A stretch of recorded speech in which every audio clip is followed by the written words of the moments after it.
दोस्तों, बिल्हौर में भाजपा विधायक की धमकी के बाद मामला बिगड़ता जा रहा है और अब मामले पर सपा ने भी जांच की मांग कर दी है।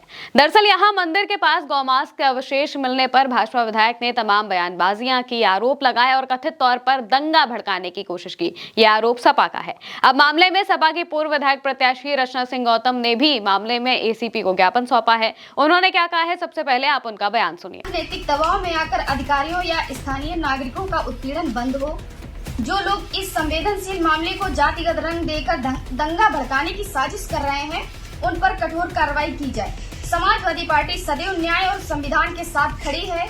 हमें विश्वास है कि इस मामले में कानून का इकबाल बुलंद रखेंगे और किसी भी निर्दोष के साथ अन्याय नहीं होने देंगे। दोस्तों, यहाँ भाजपा विधायक राहुल बच्चा ने मस्जिदों के सामने सुअर का मांस रखने की बात कही थी, जिसके बाद से सवाल उठने लगे कि आखिर ये किस तरह की नफरती राजनीति करने की कोशिश है। सपा का कहना है कि बिल्हौर विधानसभा में गौमांस के अवशेष मिलने की घटना पर दो तरह के तथ्य सामने आ रहे हैं। एक तरफ लाइसेंस की बात है और दूसरी तरफ अवैध कार्य के आरोप हैं।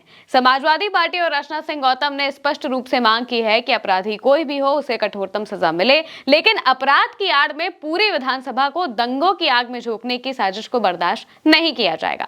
उन्होंने कहा कि सत्ता के नशे में चूर भाजपा के स्थानीय विधायक राहुल बच्चा का यह कहना है कि हम कानून अपने हाथ में लेकर न्याय करेंगे। सीधे तौर पर संविधान और प्रशासन को चुनौती है। क्या विधायक जी को उत्तर प्रदेश की पुलिस और कानून व्यवस्था पर भरोसा नहीं है, या फिर ये उनकी सोची समझी रणनीति है?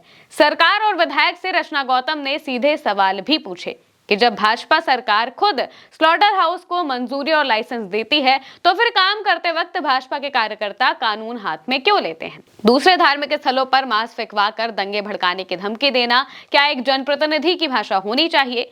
क्या प्रशासन इतना पंगु हो गया है कि भाजपा विधायक अब समानांतर अदालत चलाएंगे? ये स्पष्ट रूप से चुनावी और राजनीतिक लाभ लेने के लिए जातीय और धार्मिक विद्वेष फैलाने की साजिश है।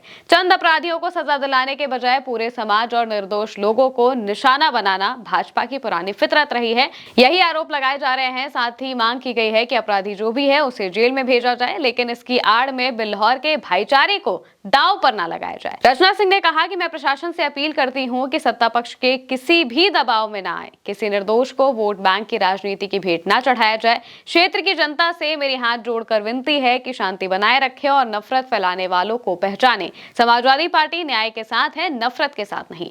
इसके अलावा उन्होंने फेसबुक पोस्ट में अलग अलग पॉइंट्स के साथ इस बात को रखा है कि ऐसी नफरती भाषा का इस्तेमाल करना किसी विधायक को शोभा नहीं देता और अपनी राजनीति चमकाने के लिए जनता के मन में इस तरह से नफरत ना भरे। उन्होंने प्रशासन से निष्पक्ष जांच की मांग की है ताकि दोषियों पर कार्रवाई हो सके और मामले पर राजनीति करने के लिए भाजपा पर भी सवाल उठाए हैं। फिलहाल के लिए मेरे साथ इस खबर में इतना ही। आप देखते रहिए भारत एक सोच।